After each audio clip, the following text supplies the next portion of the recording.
To the Dual Axis podcast. I'm your host, Andy Kriebel. I'm the global head coach of the Data School, and I created this podcast to introduce you to influential people in the world of data. And today, somebody that's very interesting in the world of triathlon. Today, I'm speaking with Raya Usher. I first met Raya through Instagram when I saw she was coaching triathletes. At the time, I decided to switch from marathons to triathlons. I guess I was a bit sadistic, and I guess I needed a way to push myself a bit more. Raya is an absolutely incredible coach, having athletes compete at European and World Championship level. And I know from my experience how she knows how to interpret data to keep on top of the performance of her athletes. And that's one of the things we're going to talk about today, because the end goal, after all, is to have us peaking at the right time. We're going to talk about that, the trials and tribulations of dealing with a bunch of pretentious triathletes. Thank you for joining me, Raya. Hey, Andy, how's it going? Is that a good way to describe us? I mean, I think so, but I think it's only fair to describe it that way because I probably fall like very well within the same. Yeah, great. And if anybody has questions along the way, feel free to leave them, leave a comment in the chat. We can see those along the way, and I will help. I will try to get those answered along the way. So let's get right to it. Can you tell me a bit about your background? I know you were a skier and all that. You know, you were really high up skiing in Canada and everything, but I have no idea how you got started in that and then somehow went from that to what you're doing now. Yeah, to endurance triathlon. I know it's a bit of a jump. Exactly. Well, obviously being Canadian, you sort of grow up with it being in your blood, don't you? You're either a downhill ski racer or you're an ice hockey player. Right. Or if you can't do one of those, you then find an offshoot of something that you use those skills to become. Curling. Curling, exactly. Or lacrosse, or something like that. Yeah. I got into it almost by accident. We've definitely always really understood that I have almost a complete lack of almost respect for my own personal life and safety, even since I was a child. I'm definitely a kamikaze. I'm a need for speed. I love thrills and like that seeking, almost that feeling of weirdly like being scared. Yeah. Although oddly really on the edge. Yeah, on the edge. Yeah. And my parents had me skiing when I was super young, and at the age of 3 they took me off. They used to have a tether, basically like a leash, to keep me under the mountain because I could ski better than I could walk, and I could ski faster than they could. Right. And finally one day they let me off this tether. It makes it sound awful, doesn't it? But it was really good. Yeah. Let me off this tether, and it just happened to be close to where the Canadian team was training. And at the age of 3.5, I basically skied into their practice run and got in the way of these young athletes training, tender age of 17, 18. And you could just see this man going, stop. And my parents were like, oh my God, she's done it again. We're in so much trouble.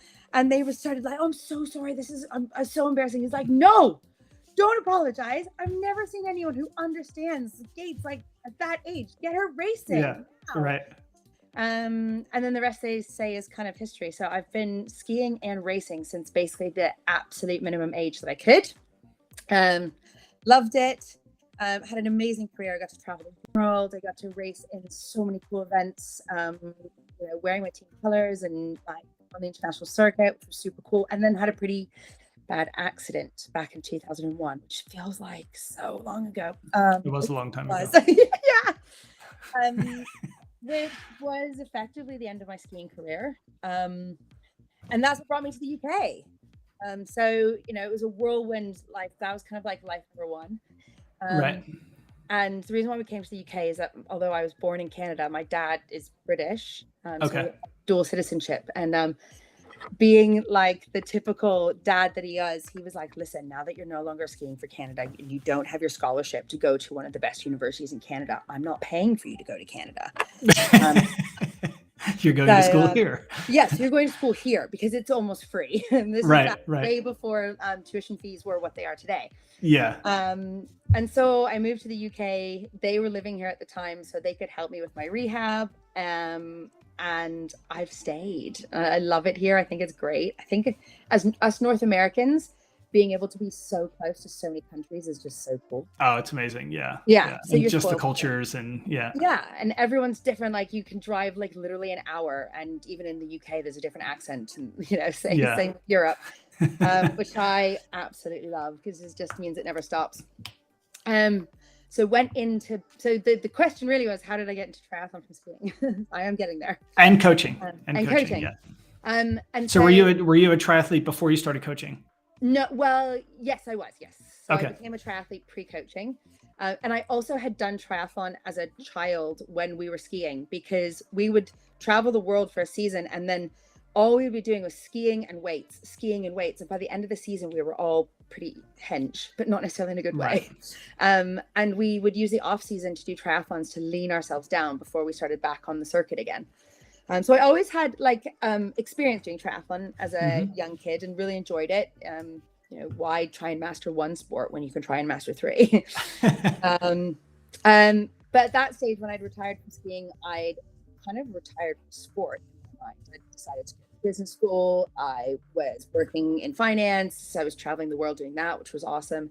And a decade into that, I hadn't even really thought about coaching. I was, working in the big city in the UK. But basically, I got quite obese. And found myself in this big sort of British rut of like drinking way too much and socializing with work, and sort of woke up on my 30th birthday and thought, Jesus, I am actually... That was like 2 years ago, right? Yeah, that was only 2 years ago. That's correct. Yes. Teacher's pet today. Well done. And that's how I got into triathlon. So I knew that the running was probably going to be the best way to lose weight. Obviously went back to the gym, but gym, I always had this memory of beasting myself in this and lifting heavy weights, and I wasn't really interested in doing that. And so I was like, I'll do running. But because of my ski accident, running wasn't very easy because it hurt my back. Yeah. So someone was like, well, you should try swimming alongside of running, because the non-impact will be really good. And then obviously as soon as someone was like, oh gosh, you're actually really good at the non-impact stuff, you should try cycling. Put it all just together. Keep adding more and more. Oh yeah, exactly. It's the way, right? And then within a year of me trying triathlon, I met my now husband, Will. He became my coach. It was really amazing to watch my own transformation, going from kind of a total novice to someone who was competing on the Team GB age group, but not only competing, but medaling and qualifying for the Ironman World Champs at 70.3 and all that sort of stuff. So that's the point where I turned around to Will. I was like, I really want to do this more than adding numbers up in finance, because it's way more fun. And fast forward to today, and that's how I got into coaching. Is I'm married to a coach, we run a business together, and I love the methodology, and I wanted to be able to do it too. Great. Well, I'm glad that I found you as a coach. I remember us meeting. I remember us meeting in Starbucks near St. Paul's. We did, yeah. And getting ready to go, and then decided to get divorced, and we were like, maybe I should put that on pause for a little while. So, what was so cool though is that when that sort of thing happens, I know how stressful and awful it is, but when you did phone, you're like, hey, remember me? Well, I've got my divorce kind of sorted. I really want to start again. And it's always so nice to have that, because often people never sort of call you again. It's often one time call, whereas or they just give it up altogether. Yeah. Or they give it up altogether, and you didn't. Yeah. And it's been an amazing part of your life for sure. Yeah. For the last years. I've got a quick question about goal setting. Do you set goals with your athletes? And what do you think the purpose of goals are? I set goals with a lot of my athletes. And it also depends on the sort of person, because I'm massively driven by goals and targets and ambition. But I've got a lot of athletes who aren't. And so it's quite subjective. But even for those who don't sort of necessarily like the pressure of goals, we always kind of set them without them knowing, because we have an event to work towards, or we have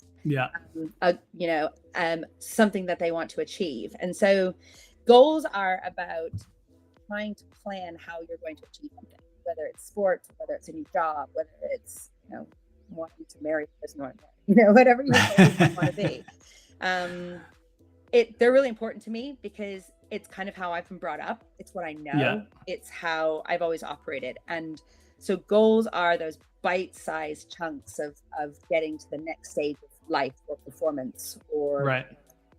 and they're there to help you work out whether you're getting there successfully or not, I guess. Because they're there to benchmark how you're doing and whether you've achieved what you wanted to set out to in the time frame that you wanted to. Yeah.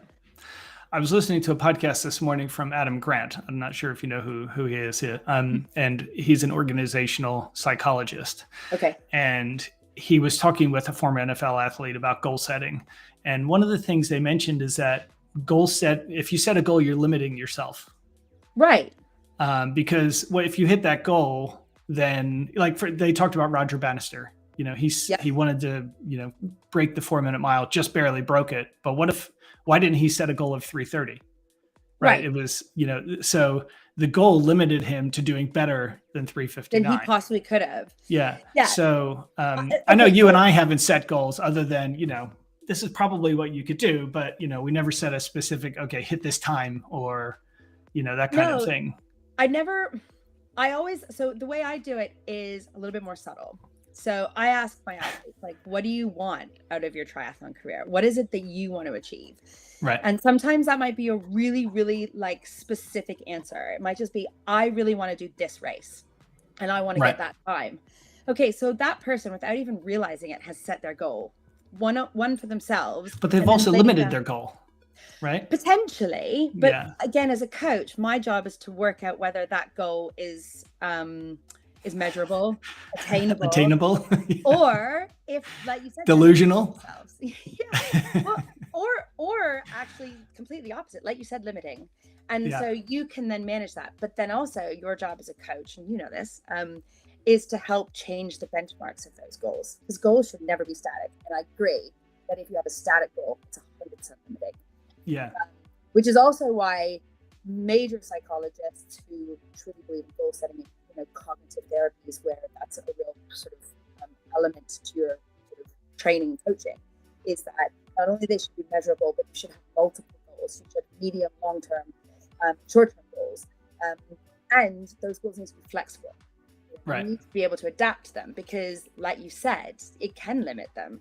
And if you say, okay, I really want to run a marathon and I really, really want to do it in 4 hours, but suddenly you're running like an absolute gazelle, you're like, hang on a second, actually 4 hours is attainable. So maybe I should now think about doing a 350 or 345.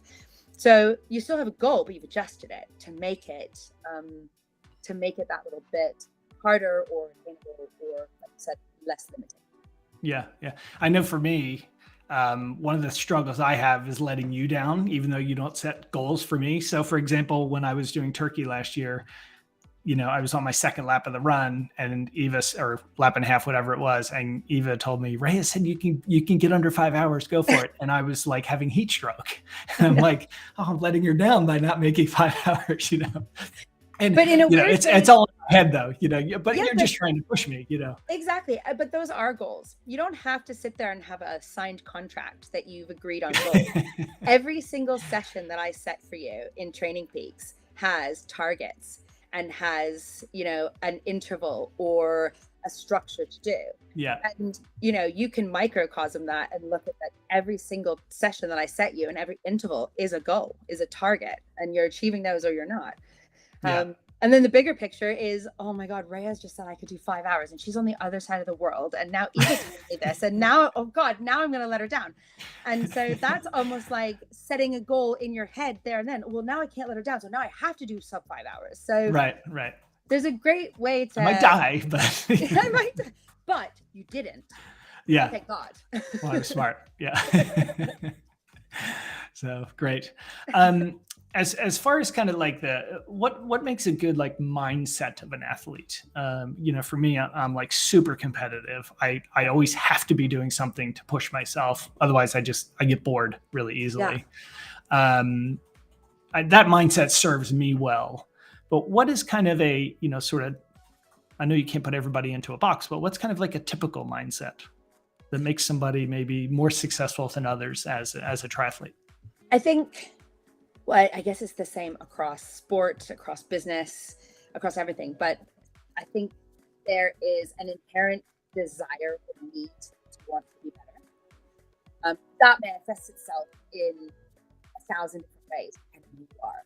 That's where, people are different. I have some athletes who are super, super competitive within themselves.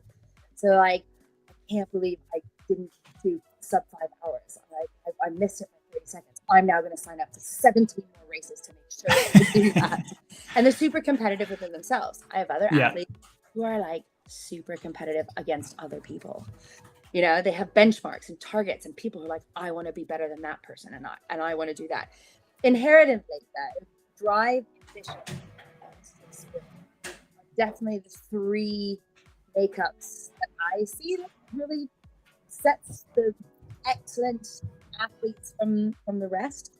Right. And also commitment to training or commitment to work. I have some people who I have coached over the years who are more competitive than anyone I've ever met, but haven't necessarily committed to anything that they need in order to realize that competitiveness, that desire that they've input. So those 3 things, along with dedicated work ethic, are surefire way to finding success. Yeah. I know for me, one of the reasons that, you could do triathlon training on your own, but, it's one of those things where you need to outsource the problem to an expert, because you're going to hurt yourself, or, totally. you're not going to know when to slow down or whatever. Yeah. So that brings me to kind of the next point. I'm going to share my screen here because I want to bring up my training peaks. Data. Your training peaks is so good because you're diligent with your data. Okay, so hopefully you can see it now, and those that are obviously listening to this on a podcast can't see it. But I can't. Well, for me as a data visualization expert, this is terrible, and I have no idea what to make of this. Okay. How do you look at something like this and determine, for example, he's overtraining, he's tired, his form's getting better, we need to push him a bit more, those sorts of things. Are you able to share your screen as well? So I did, didn't I? Where can I see it somewhere? And hold on, I'll stop sharing. Let me stop sharing and I'll share again. Let me just share the whole thing. Okay, can you see it now? No. Okay, well, picture training peaks. Yeah. And yeah, exactly. It's okay. I look at it every day, so I know what we're looking at. Okay, yeah. So you want to know how we determine whether you're training too hard or not training hard enough? Yeah, I mean, how do you look at something like this and know what to do? I know you've pointed out to me before, there's some lines that crisscrossing. You want to look for those crisscrosses. Yeah. I see like an orange line for form and a purple line or pink line for something else. And then there's like a blue shaded line that goes behind that one, and some dots and, Okay. So for someone who sort of loves data, Training Peaks is definitely a platform that gives you so much information. The way I look at the way I use data is twofold. It's looking at the true raw data that's in front of me, and then subjective scores of how an athlete's doing. Right. So on your Training Peaks or on any sort of platform, you're going to have an output data that gives you information. So the squiggly lines that you were talking about are your fitness, your form, and your fatigue. And those 3 things are basically generated by our training platform based on the exercise that you've performed during the week and the training stress score that each of those sessions has delivered, because the harder you work, the higher the stress score, largely based on data, which is pace, heart rate, speed, that sort of metrics. And then it gives us a training stress score. That training stress score then adds on and gives us the amount of fatigue that you might have. It also might give you the form. So obviously the higher you train and the higher intensity you train and the longer you train, the higher your stress scores will be. The higher your fatigue will be, and the worse your form or your sort of health will be because you're overworking. So I look at that data, I see how high it's going. And then when I think you're ready to have a deload week or a rest week, I won't even sometimes tell you it's one. I will just start to change the workouts, change the workouts to adjust that, to hopefully bring your fatigue and your fatigue down, your form, your health and fitness up. But data, when you're dealing with a human, is not just the numbers on a screen. So I personally really like subjective data. So a note you as an athlete say, wow, okay, you said in the pre-activity comments box that was going to be, you know, I was going to be working hard but feeling manageable, and that really didn't feel manageable. So that's data. Or you might have said the total opposite. You said, oh, I feel like I should, you know, you told me I should be working hard. Actually, I nailed it. It felt super easy. Come on, hit me with more information or harder work. That information, coupled with the data, tells me a much bigger picture than just purely what the numbers say on the screen. So that's how I decide how to make you work harder or less. Okay, so mine makes sense then, because starting last Monday, the pink skyrocketed and the orange went down because my running intensity increased a lot because I'm preparing for a marathon, which makes sense. Yeah. Okay, it doesn't mean that I need a break. It just means that there's been a change in the workout necessarily, right? So that's where the subjective part comes into play. Exactly, because you might message me and go, oh my God, it's so nice. 4 runs a week again. It's been so long. This is the best thing ever. Or you're like, oh my God, my Achilles has just flared. Yeah. Like, well, then we know we need to adjust something. Yeah. Well, that's my favorite. So you can add all you want. For those of you listening, I'm training for a marathon in February. And Raya just started increasing my load in training because I had a foot injury. And I messaged her last Friday and said, hey, can I run a half marathon on Sunday? And she basically said no without saying no. Basically, you kind of called me an idiot. And Eva talked me out of it. So I suspect that you messaged Eva and told her to make sure she talked me out of it. Actually, I didn't. But I have a feeling that Eva and I have a very good understanding, and that she asked you what I had said. You then told her what I said, and she deciphered that as me calling her an idiot and not you wrong. Yeah, exactly. Yeah. With one of so we've been talking about kind of the really objective and subjective part of the data. One of the other things, though, is communication with your athletes. How important is that to the overall training of an athlete? I think it's vital. I think it's more important than the raw data that gets uploaded into Training Peaks. You know, I can have a piece of data that tells me that you basically hit a session with 100% accuracy, which is amazing.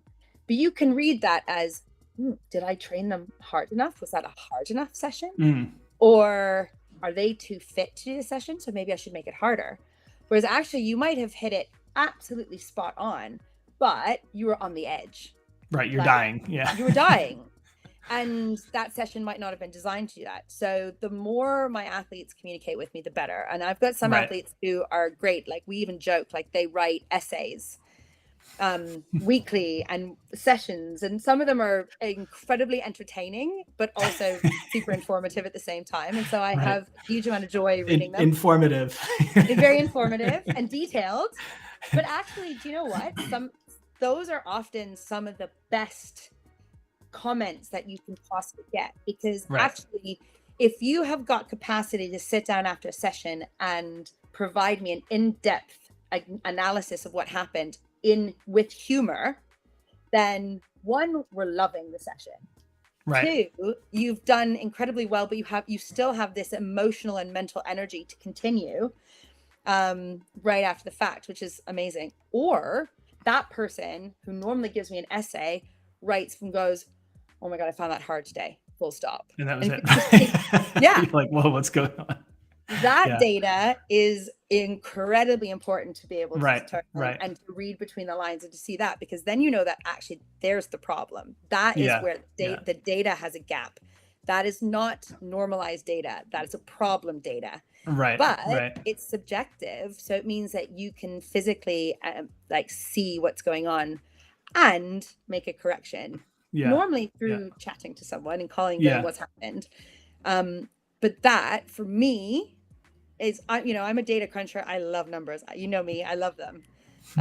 And the more data I can have, the better. Like I will ask for like your, splits and your heart rate. And then sometimes I'll even ask for the amount of hours that you slept. Like I'll ask for so much data. I love it. But then my most important thing is when I send a message and go, how did that feel? That's right. Important data. So communication for me is everything, because we're dealing with humans. Yeah. I know for me, like I'm getting back into running. I lost a lot of fitness by taking a long break, because I can tell it in my heart rate is really where that's what I pay attention to, because I used to run at a really low heart rate really fast, and now at a slower pace with a high heart rate. So, something's wrong here, but I also know that's part of the process. So that it is I part know of the myself. Process. So And it's also why I love heart rate data, because it tells us a lot, but I don't often ever train you with heart rate data, because it is in fact demoralizing when you've been to a certain level of fitness and you see it again. Yeah.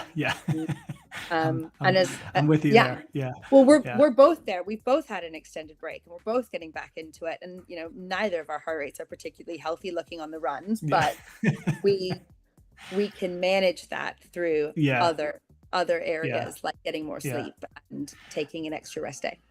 Yeah, mine's still pretty low compared to most people. I'm usually around like 135, 140. I see some people do like a marathon. It's like 185 for the marathon. Like my heart would have literally exploded at that point. So I'm like, how do they do that? But funny enough, everybody's different. Everyone's different. And this is exactly why I very rarely train people on heart rate, because it's very good to know your heart rate comparative to yourself. But like this old, we used to, like back in the day, we used to use like 180 minus your age. That gave you sort of your like threshold heart rate. Right. I mean, that I sit next to my husband. My husband's in his 40s, and because he was a swimmer and a sprinter, we'll be doing a Thursday night race on our sort of exercise bikes next to each other. And his heart rate is on the screen and my heart rate is on the screen. And my heart rate's topping like 185. And I feel like I'm going to throw up. And I look over and his is like 205. Right? Oh, wow. Like he can top 200s, and everyone's like, you should be dead. And like the science, that doesn't work, but it's everyone's individual. Yeah. But so what I like to look at is people's heart rates from themselves. So just comparing themselves rather than worrying about someone. Like I'm the same. When I do an Ironman, my very first Ironman took me 11 and a half hours, and my average heart rate was 174 for the entire thing. 11 and a half hours. That's not healthy. But I did it. Yeah, exactly. Yeah. I know for me, I pay a lot of attention to my resting heart rate while I'm sleeping, because I can see when I'm more fit, that comes down. And if I can get it in the, the low 40s, then for me, that's pretty good. But one of the things that happens a lot is people train so hard that they burn out. Yeah.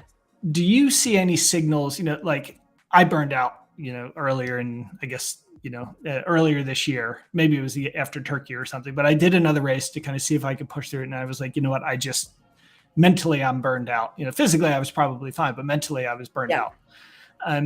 How do you know when an athlete needs to take a break, an extended break?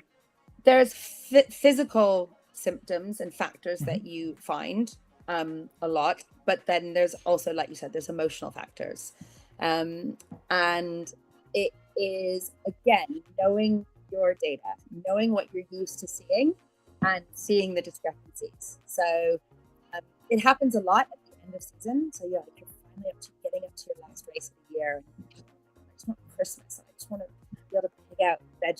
I'm so good. I've been watching my calories every day, and I've not had that extra piece of cake that I've really desperately wanted, and I didn't go out with my friends. And you can start to see that sort of communication where people become tired.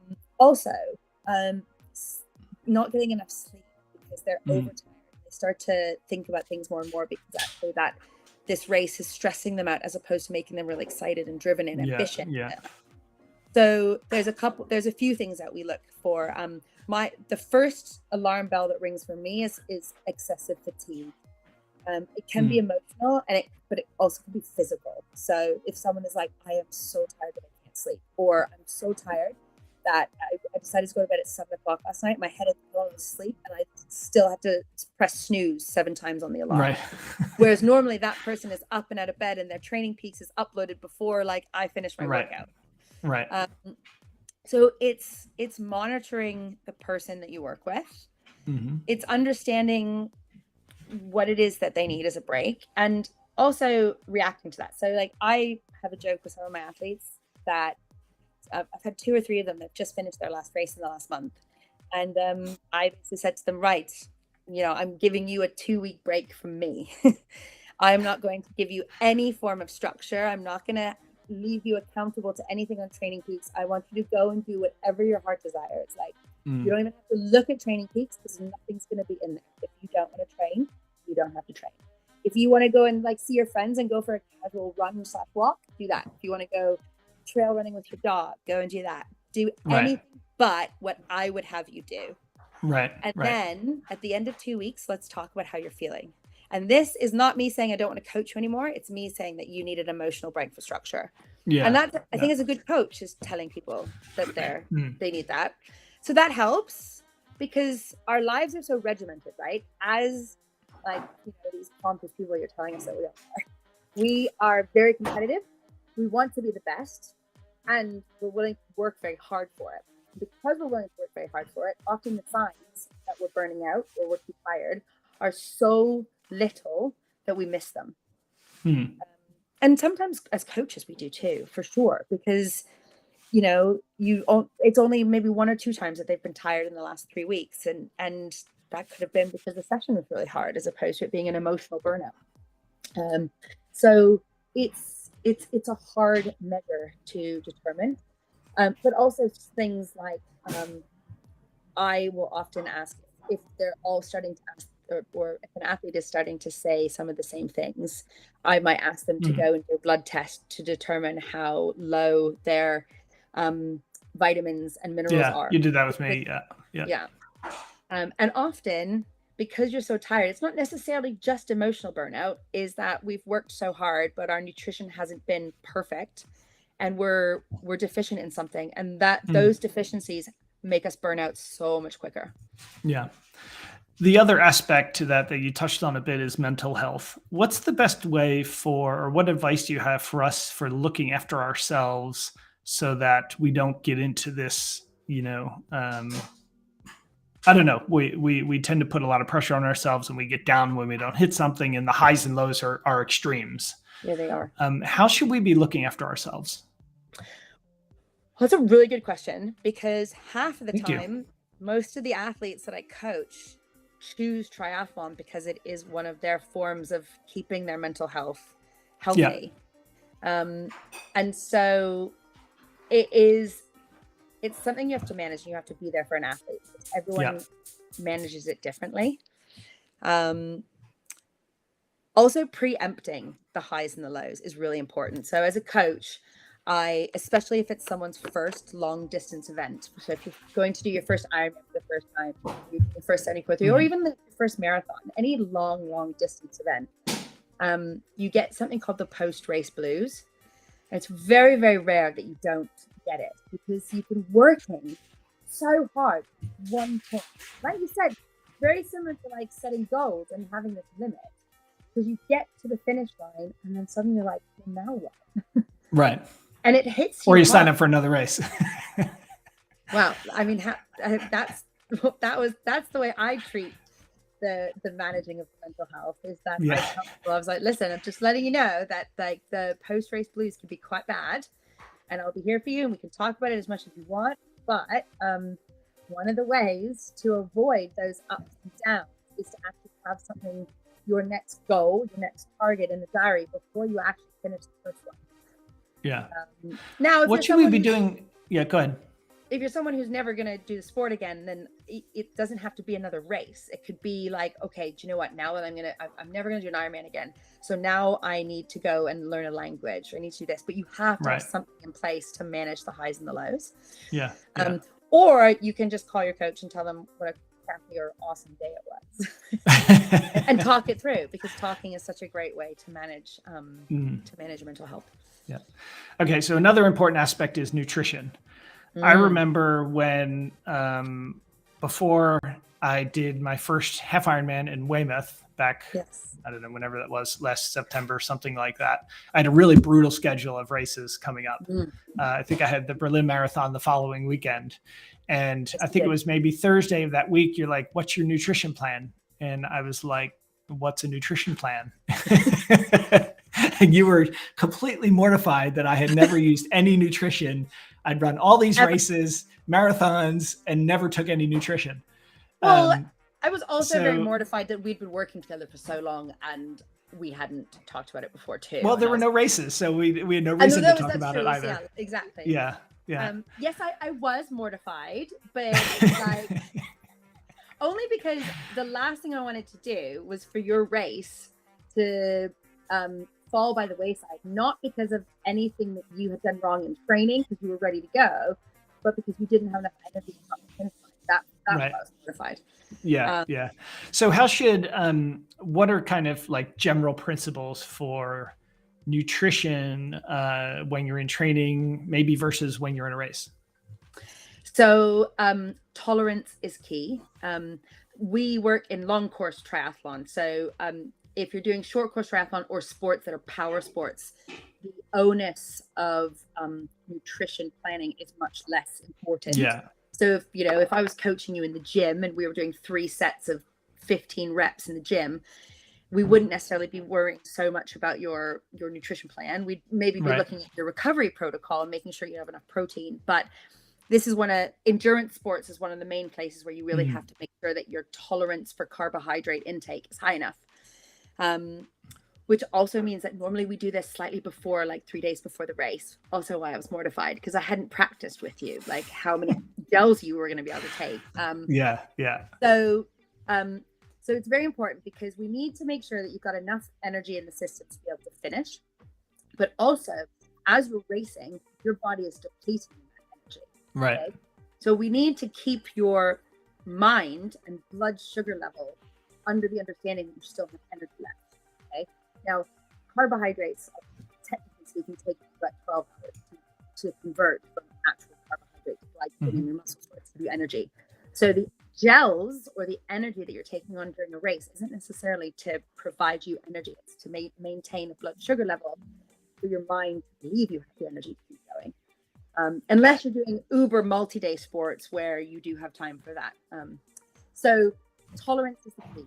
It's planning how much your body can absorb and handle without having upset stomachs, but also making you be able to excel at your sport. So some people might only be able to handle a third of what someone else can each hour of intake, but we only know that through trial and error. Right. It means we practice in the lead up. Luckily with you, it wasn't that bad. We had a relatively successful. I won't say your comment. I didn't throw up. So you didn't throw up, or the other thing that sometimes. The opposite of throwing up. Yeah, that's great. Have you ever had to say no to an athlete that wanted to work with you? Yeah. Many times, and it's a really hard decision to make. But everyone is different. Everyone's goals are different, and you have to be, as a coach and an athlete, you have to be aligned. If the discrepancies between what you want to achieve and what they want to achieve are too great, there won't be an element of sort of belief in each other to make it happen. Right. That could be like, I see someone potentially and I see how talented they are, and I'm like, oh my God, you could do this and this. And they're like, oh, no, I don't want to do that. I just want to finish.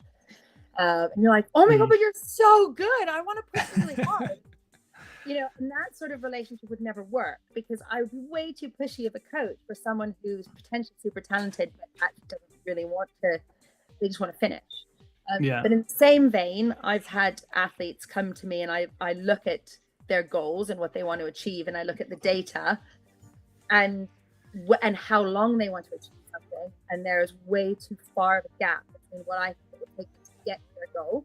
It's not that I never, if someone tells me they want to do something, I wholeheartedly believe that if you put your mind to it, you get to it. But you have to be flexible in that. So if you're saying, I want to become #1 A trooper in the world in 2 years, But I look at the data and I think she's just going to take 5.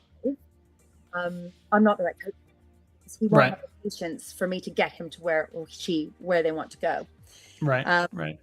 So yeah, many times. Or so you've had breakups as well. You've had, and they feel like breakups. Yeah.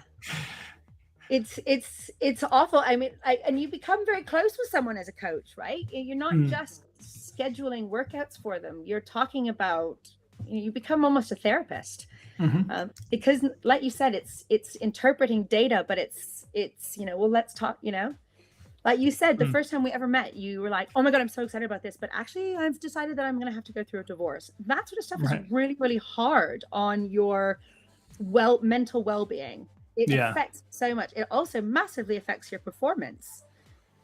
Sometimes it can work to an advantage, but sometimes it can be a massive disadvantage. And people go through these life events that can massively impact everything.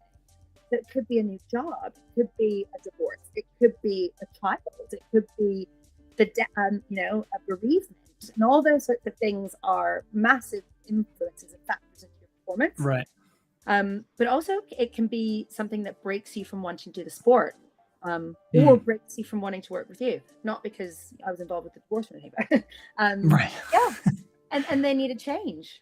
So yeah, it happens, and it's sad. It sucks because you become very emotionally involved with people, but you also have to accept it and move on. One of the probably I know this isn't fact, maybe it is fact. Probably the most underrated aspect of training is sleep. So I read the book Why We Sleep by Matthew Walker, I believe his name is. And it completely changed the way that I thought about sleep and the importance of it, and even things like daylight savings time and how that affects, it's like jet lag. Basically, we give his thing is we intentionally give ourselves jet lag twice a year. Yeah. And why would we do that? Well, we don't. Like, if it was my choice, I wouldn't do the daylight savings, but I can't make that choice. Yeah. So talk a bit about the importance of sleep, whether it's, what aspects does that have to do with training? Well, I always say, like, muscles aren't built on the training sessions that you do. They're sort of torn and ruined in those training sessions. Right. So we recover from what we eat and how much we rest. Rest is great. And I recently actually brought on a new athlete who has this very problem. He's very, very talented. I'm super excited to be working with him.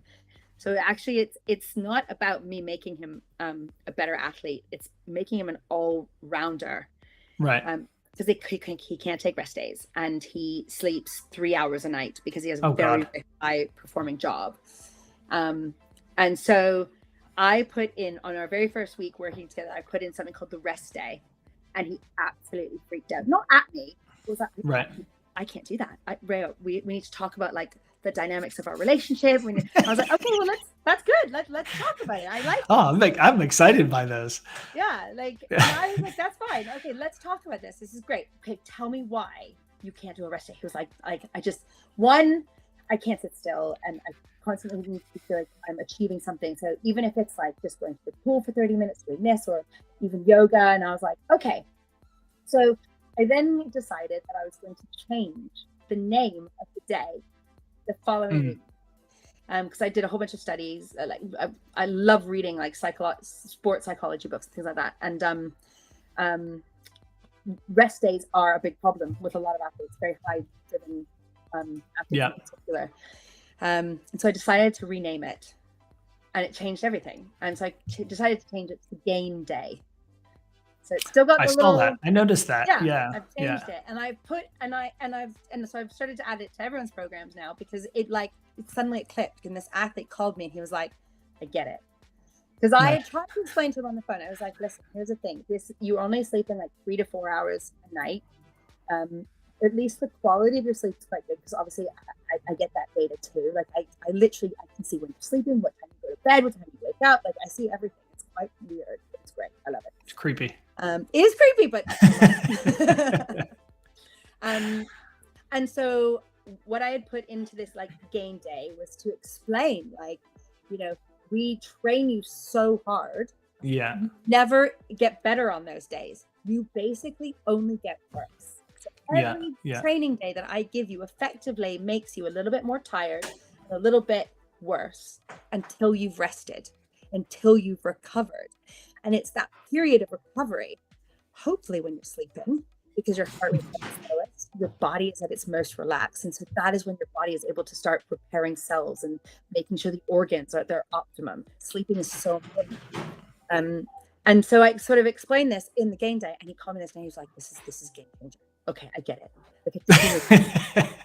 Okay, I need a game day. So I need a game day." I was like, "You totally need a game day. And listen, I get that you need to do something. So you're allowed to stretch, you're allowed to do yoga, you're allowed to do sit-ups, but you cannot like swim, bike, or run." And he was like, I'm in. And he's and that's good. We're still having to work on this particular athlete with a few more hours sleep, because I agree with sleep is so integral. But as long as you set these little sort of challenges to get more sleep, you have to work on it. It's training more sleep is, I think, as difficult for an endurance athlete as like holding back and swim, bike, and run. So how do I manage athlete sleep? Well, I see how often they sleep, and I tell them I'm not doing enough. That's easy enough. Yeah. All right. We're going to do a speed round. Okay. All right. Speed round of questions. First one. Why can I cycle and run for hours, but I get winded going up the stairs? Because your heart rate has to. But literally, I could go for a 2-hour run, and then I try to walk up the stairs, and I'm completely exhausted when I get up to the top of the stairs. I'm like, how's that possible? Had you run that morning? Not necessarily. I just think it's a funny thing. That's a great question. I do the same. Yeah. Like, what the hell? Okay. Who's been the most influential person in your life? Oh, I don't know. My husband's been a really good influence on me. Okay. Good answer. I'm sure he'll appreciate that. Yeah. Okay. What is your biggest regret personally? And if you could go back and change it, what would you do? I don't know if I want to. It's not a. If you don't want to divulge, it's okay as well. It's not a regret, because hindsight's a wonderful thing. But I really wish I had been able to compete at the Olympics. And the reason why I didn't compete at the Olympics is because of my ski crash. And my coach said to me 2 minutes before I started the race in which ended my ski career, he said, "Raya, you don't have to win this. You just have to finish," because I needed to be selected for the Canadian team, and I needed to do one more race. Right. And I didn't listen to him. I raced it rather than just finishing it. Right. So my biggest regret is not listening to my coach. Listening. Okay. I got it. I know there's an underlying message there. Yeah. What's the last thing that made you cry? We just bought a house in St. Ives. We got the keys yesterday, and we opened the door, and I was crying. So it's like, that's amazing. Yeah. Great. What about the last thing that made you belly laugh? Like uncontrollable laughing. Oh God, I'm gonna have to admit this. It'll be something my husband has done for sure.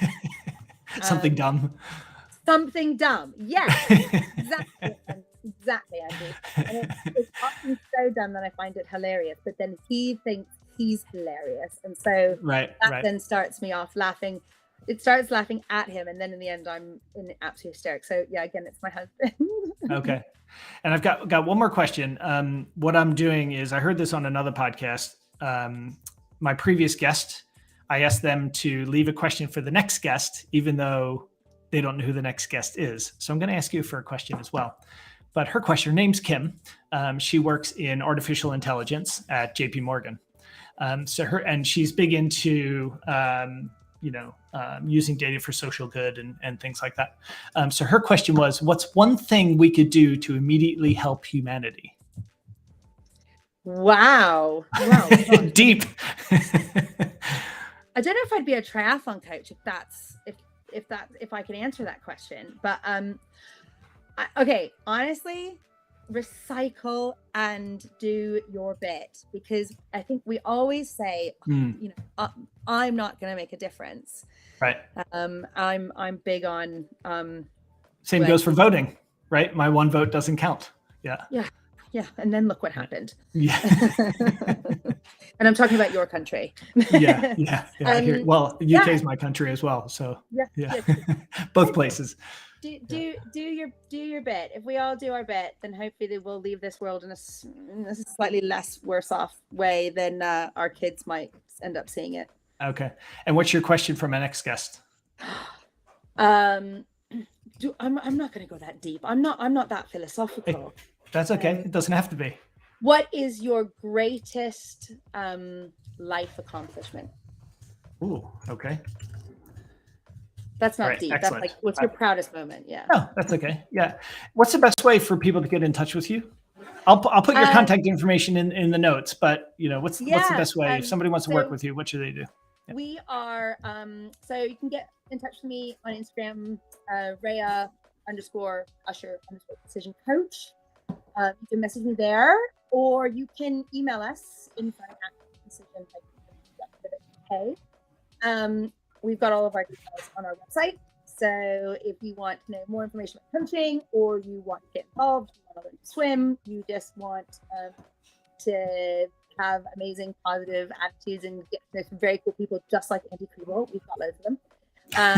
You can visit the website. Very supportive team. I can They say are that. right. Yeah. Yeah. We are very proud of all of you. You are very awesome human beings. It's a pleasure to get to work with you all. Great. Yeah, so if you want to see more amazing people like Andy and get to know them, just have a look at our website, www.precision-coaching.co.uk. Great. Be sure to tune in next week. My guest is none other than Francois Agenstadt. Sorry. If you don't know Francois, he is the Chief Product Officer at Tableau, and you should watch one of his keynotes. He's an incredibly dynamic and engaging speaker, and one of the most fascinating things is he never uses a script. I promised him we would talk about anything except for Tableau. So I'm going to pick his brain about how he developed his skills, maybe our dogs, and more. So Raya, thanks for joining me today. You're an unbelievable coach, and I don't know what my life would be like without you. So thank you very much. You say all the right things. You're about to plan my training for next week. So all right, thank you. Bye. Bye.